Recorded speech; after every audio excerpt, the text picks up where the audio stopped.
Hey guys, it's Christy here from AdaptEd, and I just wanted to take a second to show you how I use this Fill My Order reading edition with my non-readers. Okay, so my classroom has Chromebooks, and I use Chromebook extensions. So if you see this little purple puzzle piece, it's Read and Write for Google Chrome. This is free.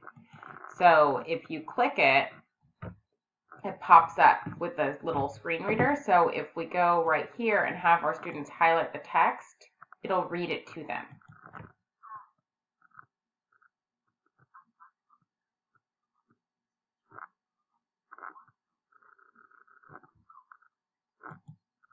Okay, so it's reading the screen for your students.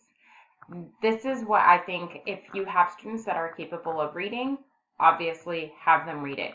But if you have students that are really struggling with reading, it highlights each word, it's free, and it really makes them pay attention to the reading comprehension.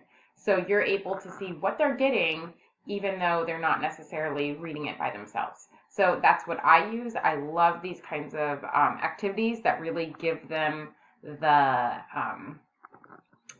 practice that they need to be able to get good at screen readers. So I hope that you enjoy this and that you are able to use it in your classroom. Talk soon. Bye.